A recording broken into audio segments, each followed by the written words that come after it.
Hello guys, আজকে হবে বরবটি দিয়ে তোমার চিংড়ি মাছ দিয়ে আজকে রান্না করব। বন্ধুরা, ভিডিওটা তুমি দেখতে থেকো পুরো কিভাবে আমি রান্না করছি।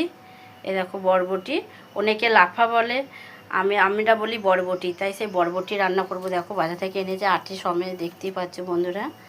আর এই দেখো চিংড়ি মাছ দিয়ে আমি বরবটি দিয়ে তরকারি করব। তোমরা ভিডিওটা পুরো দেখতে থেকো কীভাবে আমি রান্না করছি। চলো আমি চিংড়ি মাছটা বেছে নিই আর বরবটিটা আমি কেটে নিই। হ্যালো গাইস, আমার চিংড়ি মাছ বাছা হয়ে গেছে, বরবটি কেটে নিয়েছি। চলো বন্ধুরা শুরু করি। কড়াই বসিয়ে দিয়েছি, তেল দিয়ে দিলাম কড়াইয়ে।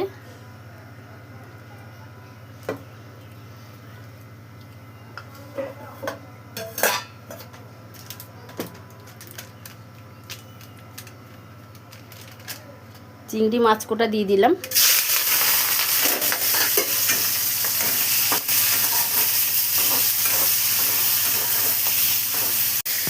হ্যালো গাইস, ভাজা হয়ে গেছে চিংড়ি মাছ। দেখো বন্ধুরা, আমি এবার নামিয়ে দিলাম।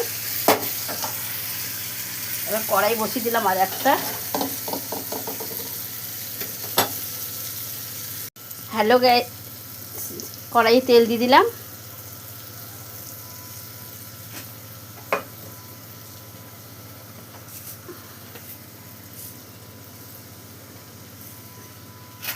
একটু কালো জিরে,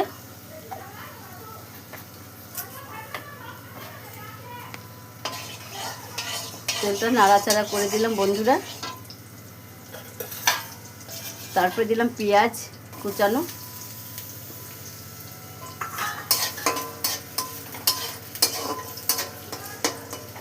পেঁয়াজটা একটু লাল লাল করে ভাজা হোক। পেঁয়াজ লাল লাল করে ভাজা হয়ে গেছে, আমি বরবটিটাকে ঢেলে দিলাম। এবার এরপরে দেবো বরবটিটাকে ভাজা হোক লাল লাল করে একটু।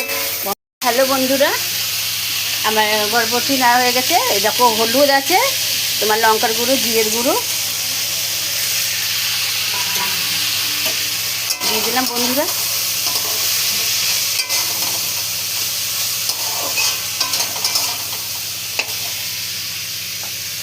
তারপর তোমার আদা রসুনের পেস্ট